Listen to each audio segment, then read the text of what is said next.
Welcome to Night Shadows. I'm Stuart Best, where the paranormal is normal, where that which you thought you knew, you didn't, and where the future can be known if you know exactly where to look.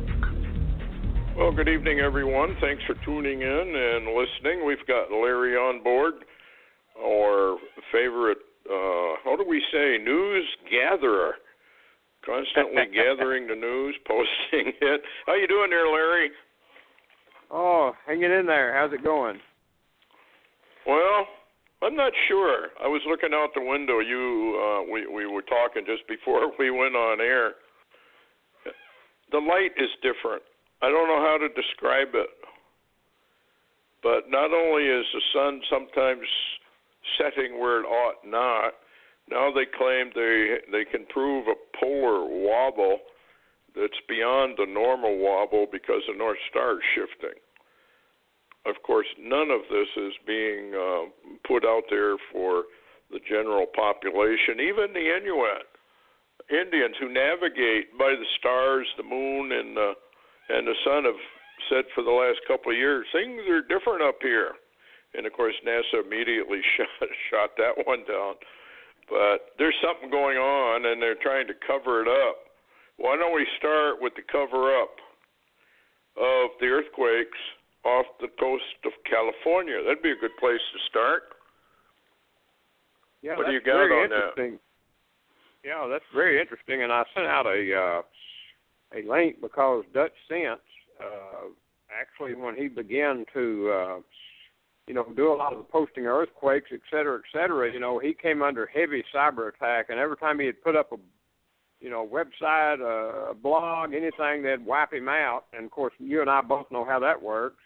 But recently, the last few days, I posted, he's got a twitch.tv/Dutch Sense official site, and it's really, really interesting. People can go on my blog and find that location. And he's got Earthquakes Live, 3D stream, operating there 24/7, so people can go to Dutch Sense and look at that. And it's really telling, and I actually sent you a post that J.D. Colger had sent me, a copy of it, where where they were indicating that there's been some sixes or some large quakes off the west coast of the U.S., and the USGS is not posting them. Well, I remember a couple of years ago, and this involves that Sort Your Fall group, so heads up, but they have been uncannily accurate in a lot of things. And so, anyway, a couple of years ago, they issued a report from Russian scientists, you may remember this, where they said the North American plate was breaking up. Do you remember that? Oh, and I do. I do. Yes, and beware. Well, maybe now we are entering this period of time where it's actually going to start manifesting itself more on the surface than deep underground. These quakes off the coast, now, they weren't reported at all, I guess. Not that Stan and Holly Deo haven't reported how the USGS modifies a lot of quakes. Oh, yeah. Stan and Holly Deo have on different shows expressed their research where the USGS really has been lowering the magnitudes of a number of quakes continually, and also not posting as many quakes as are occurring, and reported that, like Yellowstone, they had pretty much abandoned Yellowstone from public viewing of the earthquake data. And that's very true. And by the way, I was going to also mention, we've got hurricanes all over the place. We've got and I've noticed the sun going down in the wrong places and coming up in the wrong places, and the moon in the wrong places. So there is some kind of wobble. But listen to this headline. Yeah, this is still summer. This is from EastIdahoNews.com today, September the 15th. 15th. Winter storm warning. with 8 to 14 inches of snow forecast issued for Montana, parts of Idaho, and Wyoming this summer weekend in September of 2017. That's really off the charts. I mean, Stuart, this kind of legitimizes the bots to some degree. Yes, it does. They don't always hit it on the right time or the right year, but they always seem to hit, how do I say, the trends. And their trend was an early, in fact, snow during basically late summer. Here it is. Of course, they're in the higher elevations, but nevertheless, 10 to 14 inches of snow, that's quite a storm. And I've noticed up here, and I'm sure you have, fall started really early. Everything started to turn extra early, and it's just accelerating, which is actually part of Enoch, the book of Enoch, in the days of the sinners, which is approaching, of course, the Daniel's 70th week. And in there it said that the seasons get all mixed up. The fruit trees don't bear like they're supposed to. And notice that. Apples up here were very small on a lot of trees that normally would produce normal-sized apples. Are not doing that. Birds are acting very, very strangely. I don't know if that's happening down your way, but it is up here. Oh, absolutely. We're seeing a lot of strange bird activity. We've already seen, a few weeks ago, we actually saw geese flying, and that is so unusual. And all the birds are acting very, very bizarre. All the animals are acting that way. I've noticed too, Stuart, and we had a recent ground level event of radiation from the sun coming all the way to the surface of the planet, especially the high altitudes. And recently I noticed a lot of wild animals and even my tame ones are staying out of the sun. They won't hardly lay in the sun anymore. Matter of fact, I was going to mention to you, Stuart, the last few days, I mentioned to you that the sunlight has really been bothering my eyes. I mean, it's just almost too bright. Yes, yeah. And it not only bright, it burns if you get out in it. And, of course, Stan mentioned UV changes. It's much more dangerous, but I think the general public, they just gobble it all up, go to the beach. But I think the UV is going to be not only changing, but they have noticed, I've several reports where the UV ratings were literally off the charts and virtually unknown before. So things are changing, folks, and the reason most people don't see it or realize it is because they don't go around the world and collect all what's going on everywhere. Earthquakes, flooding, more flooding than we've ever seen, just about everywhere, but they don't report it. Getting back to the hurricanes, Larry, Jose, where are they tracking that? The last I saw was possibly a Washington, New York area. And That's they think it may build to, Category 4, Category 5?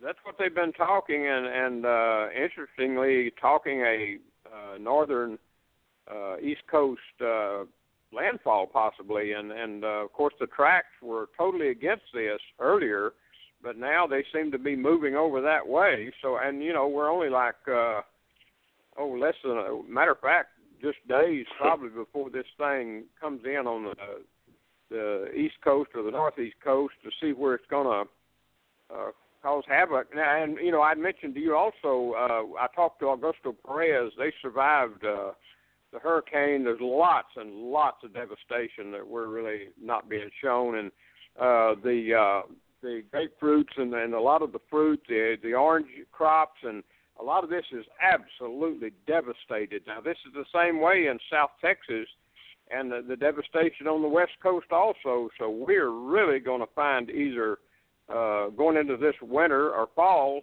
we're going to find the fruit prices rising or the availability not much. So, and to mention this too, Stuart, and I like your opinion, like Chile and Peru and a lot of the South American countries have just been hammered with earthquakes and rock slides and also floods, tons of flooding, and a lot of the avocados and the bananas, et cetera, we're not going to have the availability of good fruit that we've had even last year.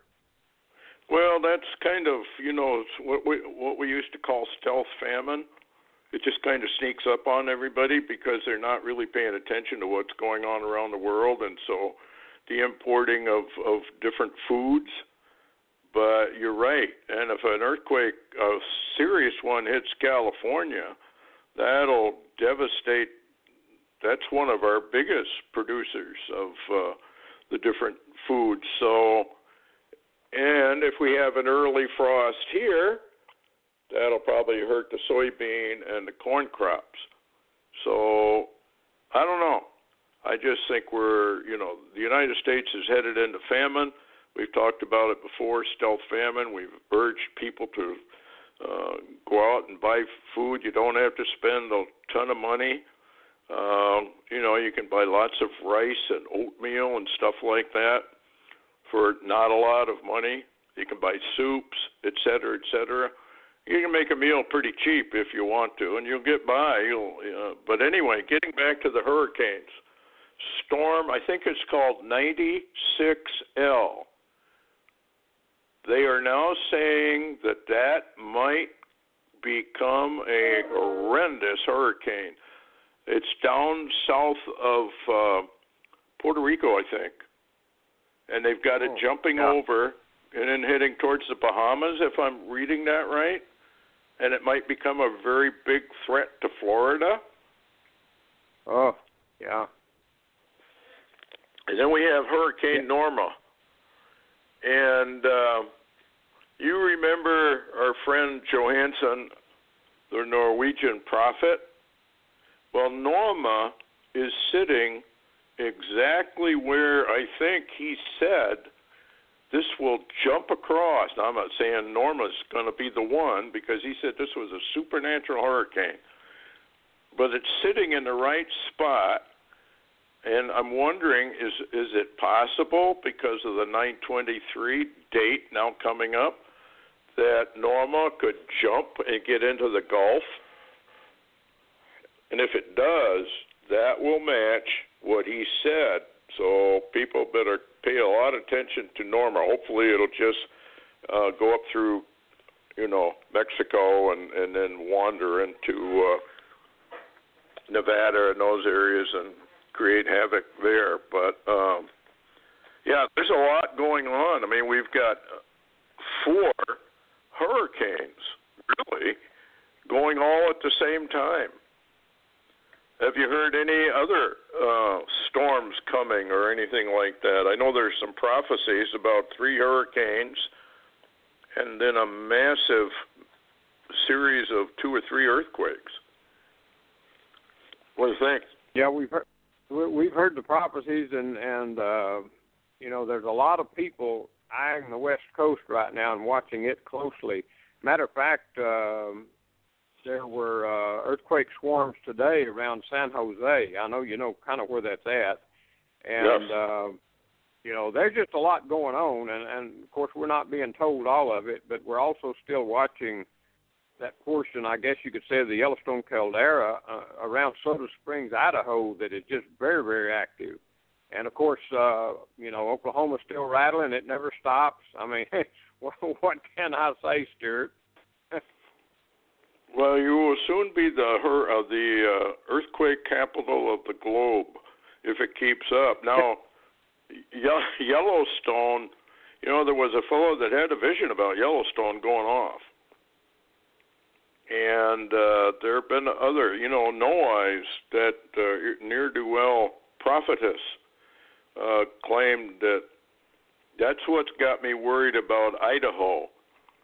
Idaho has some volcanic activity from long ago. The Great Lakes has a lot of volcanic activity long ago. So she said that these dormant places would begin to come to life again. So that includes, if you really look at it and you read the Book of Enoch, it's volcanic activity that basically does the earth in.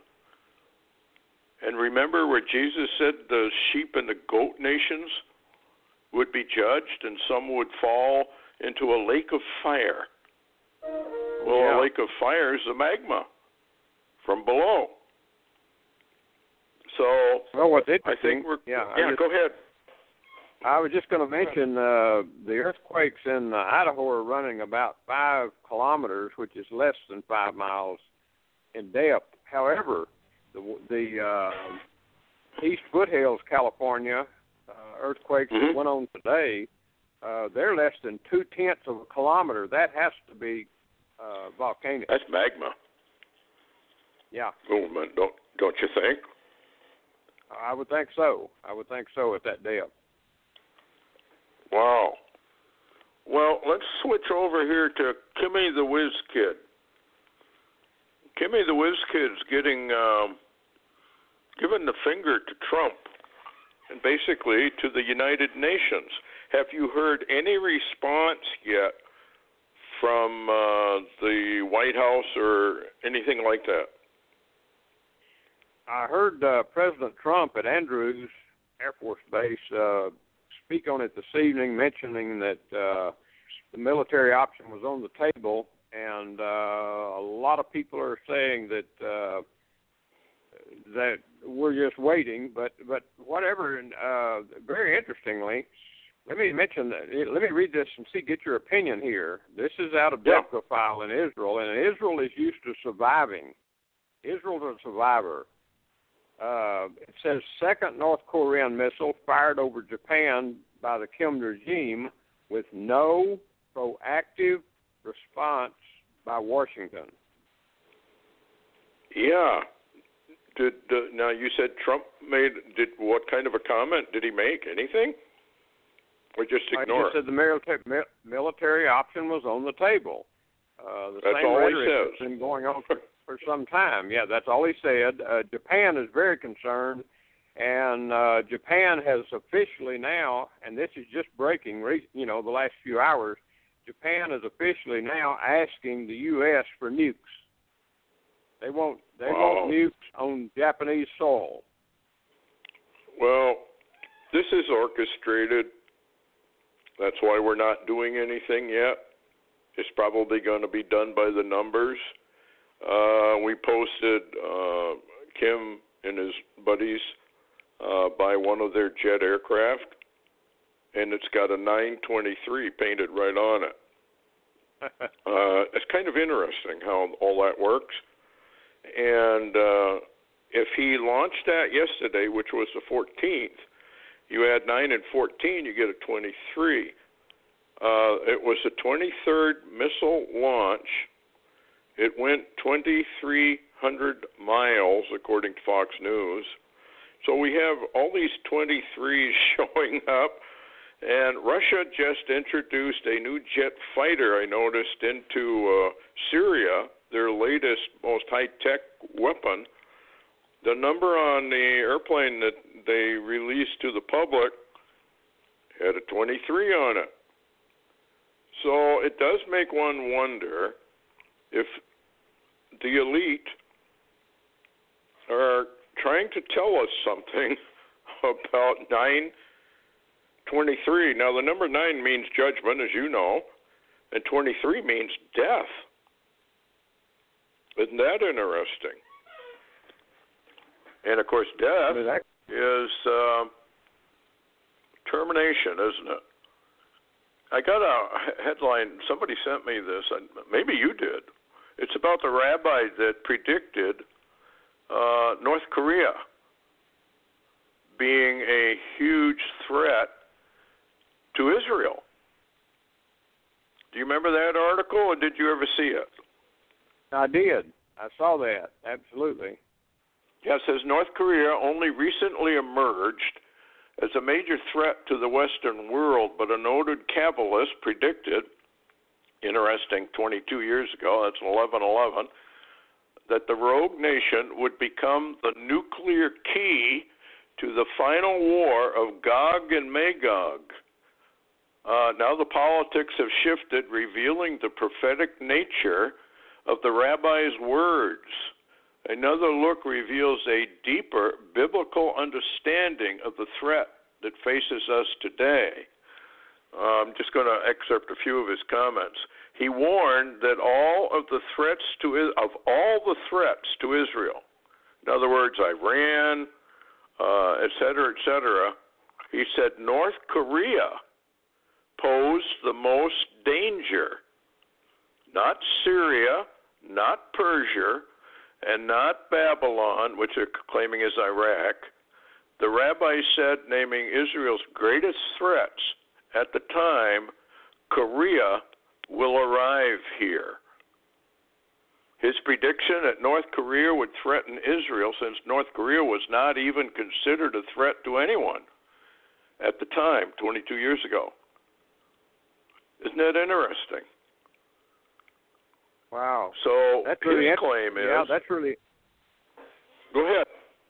I was just going to say that's really interesting because today at Andrews Air Force Base, Trump mentioned this is the 70th year anniversary of the United States Air Force and how air power was going to carry us over a lot of these challenges. And I was thinking, well, I'm 70 also, and when I looked up the 70, that has to deal with Israel. That's Israel. Yes. In the book of Numbers. But also I was going to mention, too, and I want your opinion here, we are asking, Trump is asking Netanyahu also to install some of his Iron Dome systems around Seoul, Korea, South Korea, to try to protect Seoul. And at the same time, Netanyahu has spent the last few days in Argentina and Colombia, which is close to Venezuela, where there's also rumors that we might intervene with Venezuela's situation. Now, and this is what I was getting at. This is from Koenig's International News. It says Danny Danon, and we all know who that is in Israel, begins this term as the UN General Assembly Vice President in the 72nd regular UN session, with Netanyahu scheduled to address the UN and its nations on September the 19th. Now, I just found out also that apparently the schedule for September the 19th is also Trump and Netanyahu are going to address the nations of the world together. Oh, now, boy. on top of that, Augusto today mentioned to me, well, if they're addressing it on the evening of the 19th, that's actually the 20th in Israel, which means they're addressing it as the calendar changes to 5778. Yeah, I think if I don't know, I looked at a moon chart, and it's supposed to be extremely accurate. They are expecting to sight the moon on the 20th, so that Rosh Hashanah trumpets would begin. But the moon charts that I've looked at don't show the moon on the 20th. They only show a slight sliver that would be observable on the 21st, which would move trumpets one day, and it would end on the 23rd at the time of the star sign. So that's kind of interesting. And, nobody knows exactly what this star sign totally means, but I guess the occult really does believe it means something. As we stated earlier, they have spent billions of dollars on movies, TV shows, cartoons, books, and everything on this date of 9/23. It's showing up everywhere. I'll get into that in a little while. Then this rabbi talks about a biblical source for an unholy and unlikely connection between Iran and North Korea. Well, it's already happened. They are big buddies. You bet. Now, North Korea threatens to reduce the U.S. to ashes, sink Japan into the sea, as satellite images suggest Kim is preparing for another nuclear test. He also says he's going to reduce America to ashes and darkness. That sounds like an EMP. What's your take on that? Well, my take on that is from South Korean intelligence today, they have spotted Kim is moving another ICBM within North Korea, and they expect the possible launch just any time within the next 24 to 48 hours. So, who knows? But this is all chiming in towards 923. I mean, we're moving on towards that direction. Well, I'm wondering, Noah had a 7-day notice when the Lord told him to, let's get these animals here on the boat, and you have a week, and yet 7 days. You may remember the modern movie. It was kind of a comedy on Noah and his boat. I can't remember the name of it. But the Lord told this guy who's representing Noah, he's already built his boat, or getting close to it, and the Lord says through the TV set, I think he was Morgan Freeman, played the Lord in that one, and he said, if you're not done by the 22nd, then you will be. And then they have this guy mocking because he had told Congress there was going to be a flood, a great flood, and everybody's mocking him. And the guy with the mic says, well, here it is on the 22nd, awkward, there is no water, no flood, and immediately thereafter, the dam breaks, and I think it's the Hoover Dam that they're portraying there. So that would be probably on the 22nd, 23rd, which is what all these movies were portraying. But it's interesting to me that Kim has these number 23s and a 923, and it's showing up all over the place now, pointing to something, that's for sure. And let me go down further. If you go into the movies, I don't want to really do that right now. What else do we have to talk about before we get into some of the paranormal 923 business? Well, we've got the Torah codes, a new one from Barry Rothman. Yes, I forgot about that. Yeah, what is that? And we should discuss the other ones, too, I suppose, a little bit. Yeah, let me discuss the one we've already mentioned before real quick and run the terms down and see what you think. Barry Rothman on September the 5th actually sent out a new Torah code research matrix called EMP Attack and Transformers. And here are 5 of the terms. It says electric transformer, Korean, war, Chinese, and Kim. Now, let me say that again. This is what's interesting is, number 1, electric transformer. Number 2, Korean. Number 3, war. Number 4, Chinese. Number 5, Kim. That's on EMP attack and transformers. And you remember what Kim threatened. And then he ran a second code real quick on the book 1 second after by William Fortune. And here's the terms that came up. Electricity magnet, pulse, war, rocket, 5771, which was 2011, and, of course, that didn't happen. The flesh of your sons and the flesh of your daughters you shall eat. What do you think? Ooh, famine. Attack. Major attack. That's what that rabbi said, that North Korea will attack us, and it'll attack North Korea. In fact, he said that what they'll actually do, North Korea will attack Seoul first, but that widens out, evidently. And I'm not sure exactly what Trump is up to. unless they're staging this and it has to get to a certain point, and then they, release all of this stuff.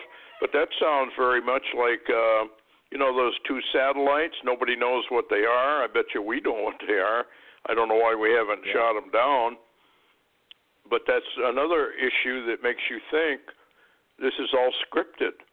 That's why they haven't shot them down, particularly if they're an EMP device. But that would mean that it's going to knock out our electricity, which I would do, actually. If I was going to attack the United States, I'd EMP them first. I'd cripple. And that would be a very powerful EMP attack because it cripples our communications. Then with the internal troops, which we already know are here, because Jeremiah and Isaiah both refer to it, they can take out the rest of it. So I would say that Bible code is probably more real than we would want, let's say, put it that way. And we are getting awful close. What are we, 7 days out now? From 9/23, about a week away. Yeah. And then there was a second Bible code that Barry Rothman just finished September the 14th called Deep State. And he says, who controls the deep state? And he said, all eyes should focus on Putin. And I thought, now that's bizarre, but let me read you the 13 terms in this code. And I was talking with Augusto today on his End Time show, and we were, I asked him, I said, we think we know how deep this deep state goes, but maybe we're not totally accurate in that. Listen to the words here, the people and all involved in this matrix. Number 1, deep state. Number 2, Putin. Number 3, for president. Number 4, Bush. Number 5, Romney. Number 6, Obama. Number 7, Kerry. Number 8, Schumer. Number 9, UFO. Number 10, Schultz. Number 11, Barack. Number 12, Flynn.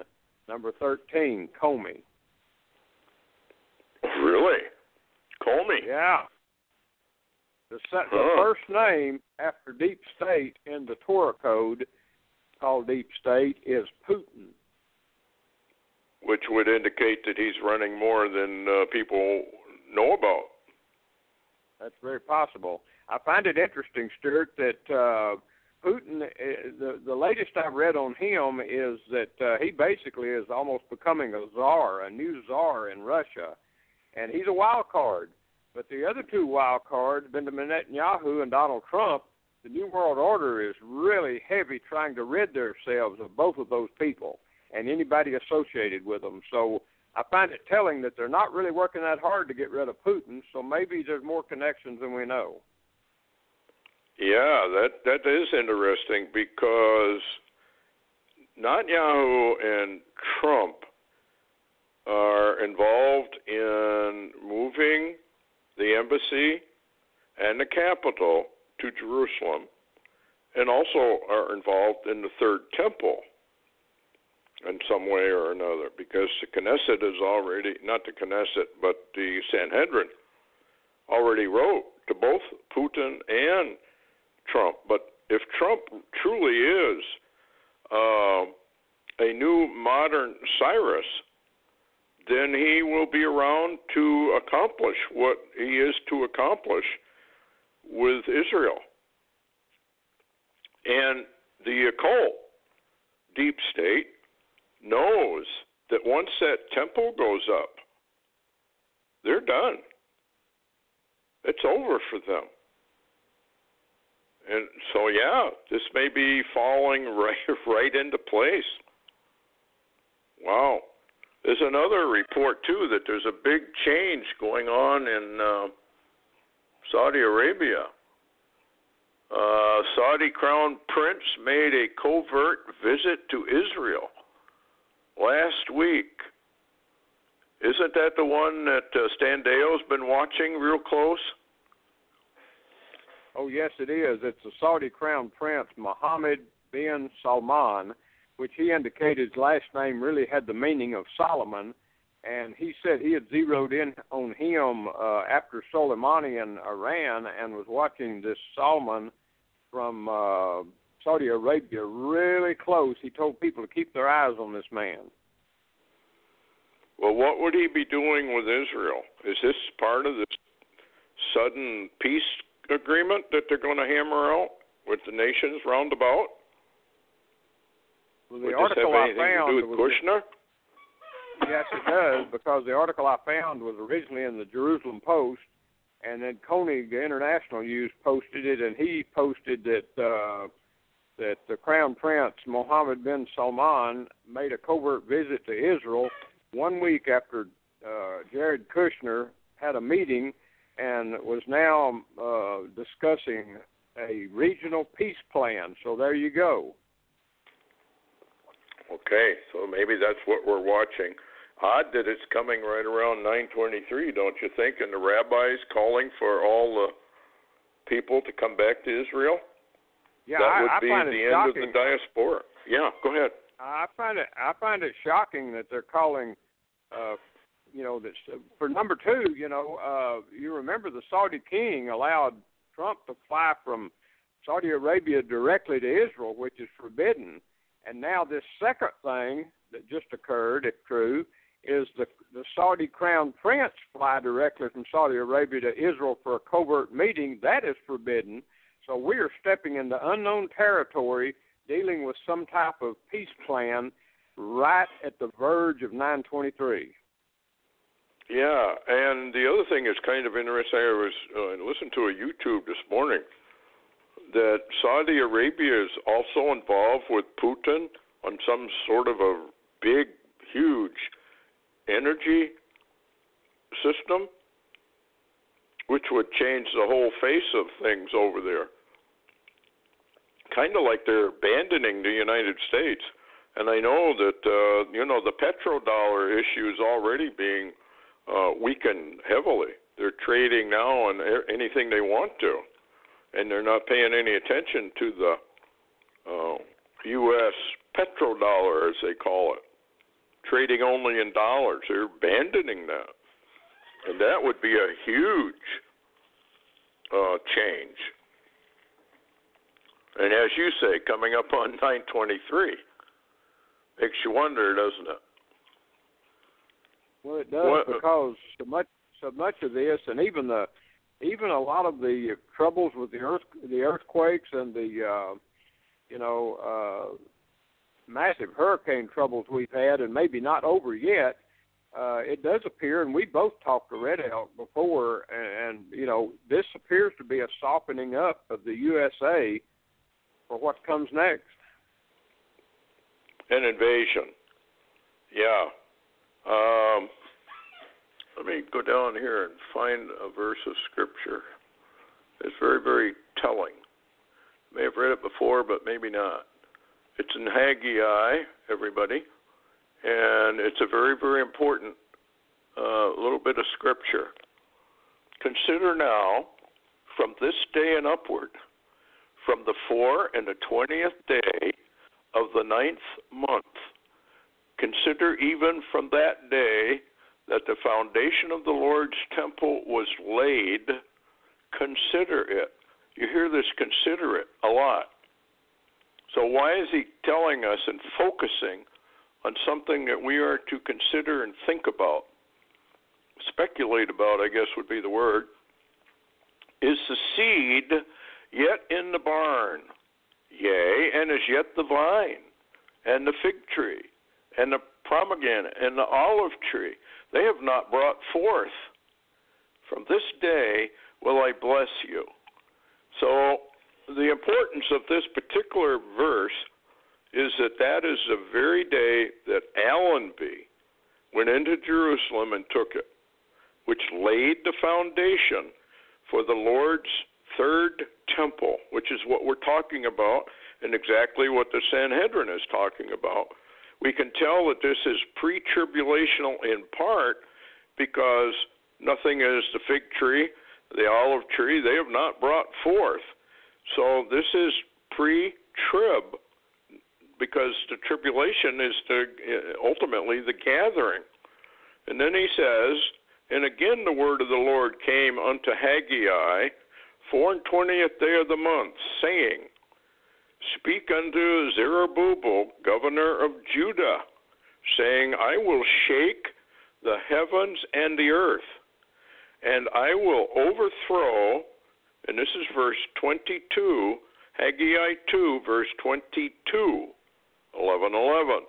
I will overthrow the throne of kingdoms. I will destroy the strength of the kingdoms of the heathen, and I will overthrow the chariots and those that ride in them, and the horses and their riders shall come down, every one by the sword of his brother. Isn't that interesting? On the 24th day of the 9th month. Well, in the calendar for Israel, that was on December 9th. And remember, we monitored December 9th for quite a while and found out that's when Israel said they were betrayed, exactly on that day. That's the exact day that the Palestinian uprisings, the Intifada, began, exactly on December 9th. So we were watching that. Do you suppose, however, I just want to pose this, that the 24th day of the 9th month is 9/24 on our calendar? And that is a date that's showing up right after 9/23. And we're finding 9/24 frequently now being portrayed as a day of bad things and trouble. So is it possible, do you think, that the Gentile calendar, which we're operating on now, this is telling us in 9/24 God is going to begin to shake the nations of the world? What do you think? I think that's really interesting, and one of the things that does interest me is the fact that you recently have brought out and talked to me especially about you believe that maybe two calendars operating, and I hadn't thought of that. You know, because we watch so much the feast and the Hebrew calendar, but you said, what if some of this, you know, the changeover into 5777 to 5778 is just a few days away on the Hebrew calendar, 921, 2, and along in that time frame. But, you know, you said, what if, that's for Israel, what if there's another calendar ticking away that would come to a conclusion about December, and that's 2018 for us, the Gentiles. And so, you know, it's very interesting to consider. Yeah, it is. I think we're going to be finding out a whole lot in the next 10 days. A friend of mine sent me some stuff too. Folks, if you got a pencil, just write it down. Leviticus 9:23. And Moses and Aaron went into the tabernacle of the congregation and came out and blessed the people. And the glory of the Lord appeared unto all the people. Isn't that interesting? It's at 9:23. Exodus 9:23. And Moses stretched forth his rod toward heaven, and the Lord sent thunder and hail, and the fire ran along the ground, and the Lord rained hail upon the land of Egypt. What are we called today? We're both Rome, Egypt, and Babylon, I think. I mean, if you really study it out, the finger of the Lord is upon the United States of America in a bad way. He blessed us, but we have turned our back on him. So anyway, then there's Numbers 9:21 through 23, Deuteronomy 9:21 through 23, Daniel 9:24. The day after 9:23, 70 weeks are determined upon thy people and upon thine holy city to finish the transgression, to make an end of sins, to make reconciliation for iniquity, and bring in everlasting righteousness, and seal up the vision and the prophecy that's pointing directly to Daniel's 70th week. And it's on a 9/24. I mean, this is weird. Yeah, that's really interesting, Stuart, because of the fact that you remember I said that President Trump today at Andrews Air Force Base gave a speech and he made it very clear in the speech that this was the 70th anniversary of the United States Air Force and how much we depend on the U.S. Air Force. And so he was talking about the Air Force was formed in 1947. Well, Stuart, that's also the year that I was born, and that's also the year that, remember, the saucer craft, the UFOs, yes. Roswell, et cetera, et cetera. Yep. And as I said, the number 70 is considered universality and Israel and her restoration. Is that not interesting? Just before 9/23. Yeah. There's no question in my mind that we are coming up on something. A lot of gainsayers out there, they're claiming, well, the star sign is actually occultic. Jupiter represents basically Apollyon, and et cetera, et cetera, et cetera. Well, actually, it represents two things to two groups. The occult, it definitely represents the arrival of the fallen ones, whom they want their new golden age of the gods. They want this strong delusion of the Bible, which is about an arrival. And so I firmly believe we are going to see an arrival. And it may be exactly on 9/23, I don't know, but it should be very, very close to that date. And Jupiter can represent both, I guess you could call it Zeus, whatever cult word you want to put on it. But if you dig deep, it also can represent the king of the planets as Jesus Christ and the birth of the man-child. And I wrote a big article on it. It's on lightgateblogger.com for people that want to read it. And we go into who the man-child is. Well, it's both the arrival of, I guess you could call them Antichrist or whatever you want to call them, fallen angels, Apollyon, whatever name you want to give it. But it also could very easily represent the Lord himself. I need your opinion here, Larry. Of what use would the church be here during the time of the 70th week? Aren't we told over and over again the blessed hope? Didn't Jesus say, pray always that you be counted worthy to stand before the Son of Man and escape all these things? I just don't see why the church would be here from a logical point of view. I guess my take is the Apollyon comes down and the church goes up. And I don't know exactly when the two witnesses show up. They may show up at the same time the arrival comes. I don't know. What's your take on it? I mean, it's complicated, and you can, I guess, interpret it any way you want. Yeah, that's very interesting to consider, and the two witnesses especially. What I had mentioned to you today, too, was something that's really telling to me is this coming darkness in Isaiah 60. And simultaneously, as the darkness falls, you remember the Spirit of the Lord rises. So, but I don't know how to put that together. I know Isaiah 60, and I've quoted it a lot, and a lot of people have interpreted it different ways, but it appears to me that there's a movement downward of darkness to the earth and a movement of light or spirit upward. Now, what that entails, I don't know, but, boy, we are at really an incredible time frame, and I'm like you. I don't know if 9/23 will be so observable and functional around us that we'll see changes in the natural, or if this will be a pivot to Israel and as you say, another calendar ticking away for the Gentiles or Babylon or the USA into December.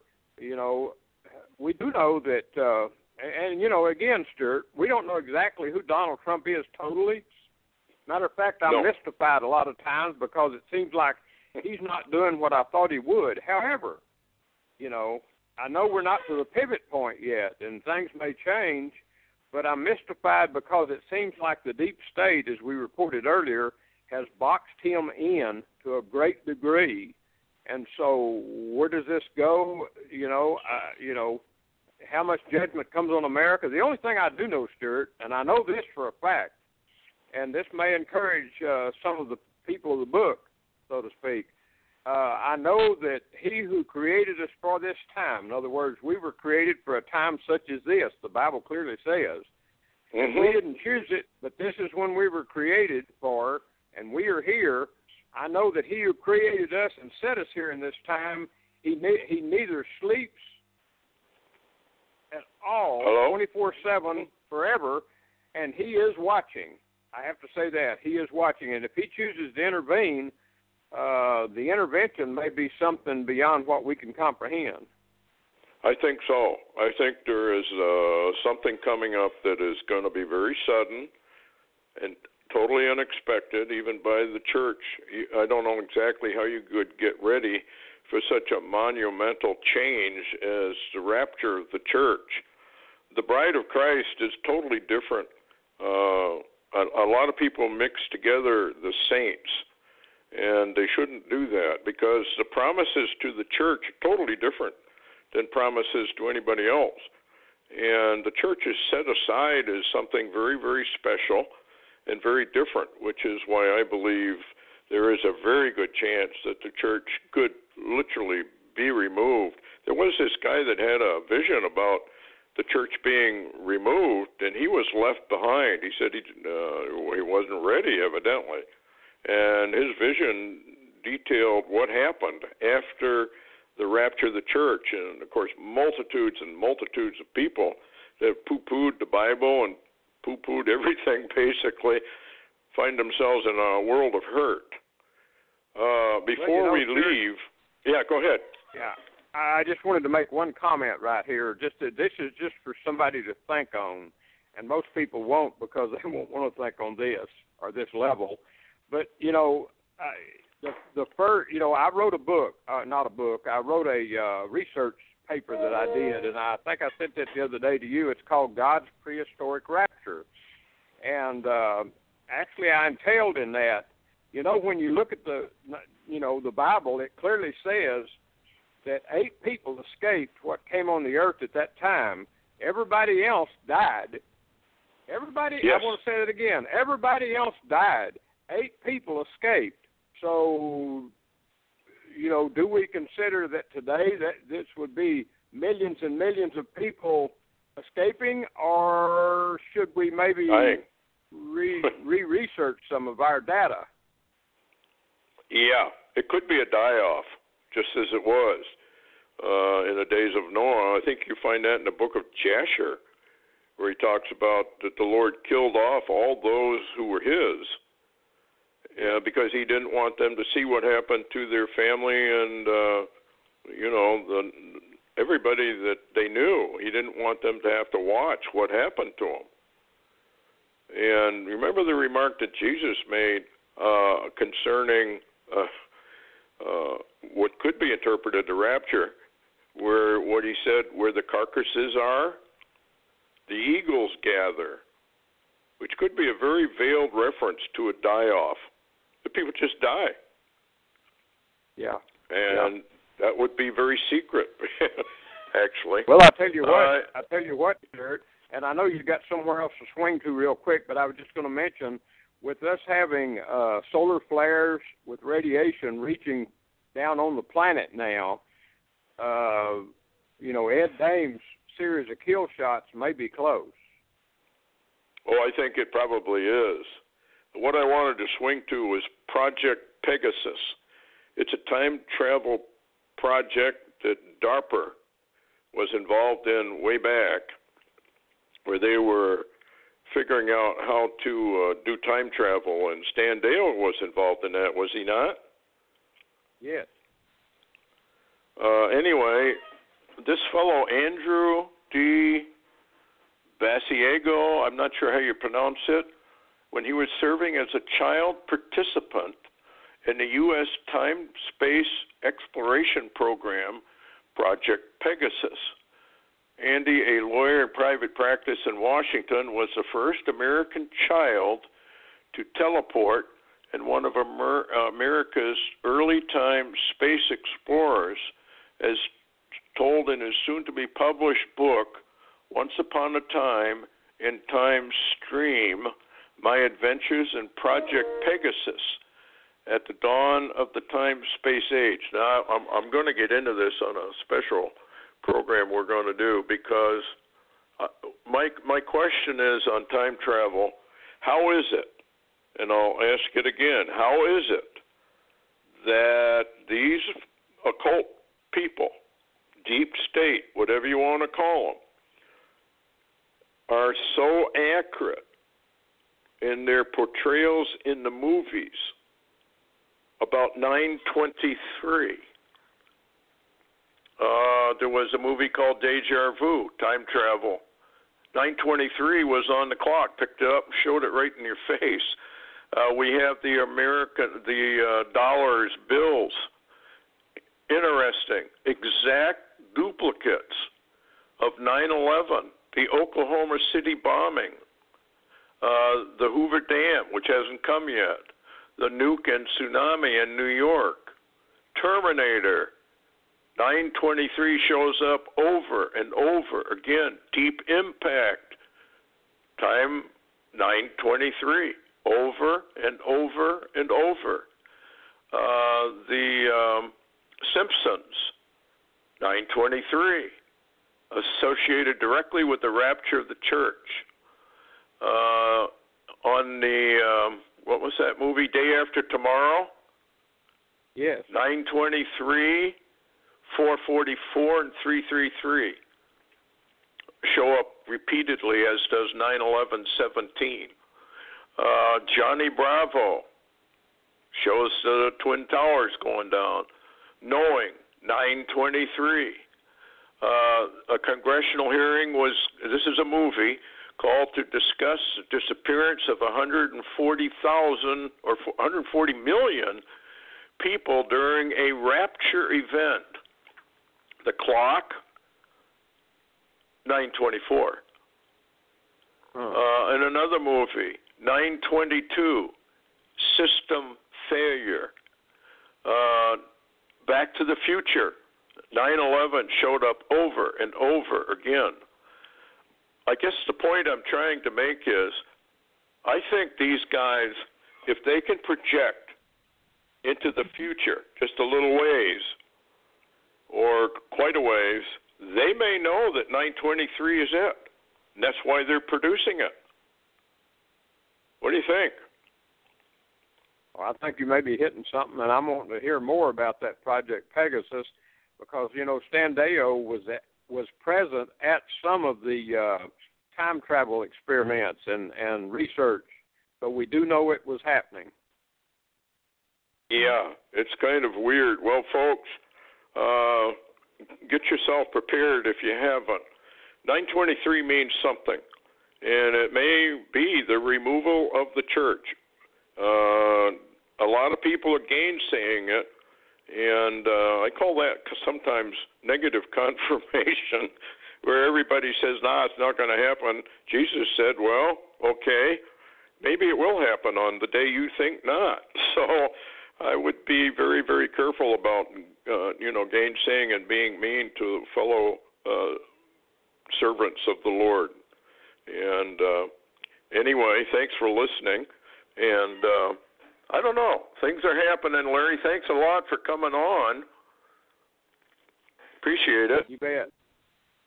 And maybe we should do a special on time travel, because it's the most fascinating thing. Anyway, thanks a lot for listening, everyone. Good night, and we'll see you next week, the Lord willing.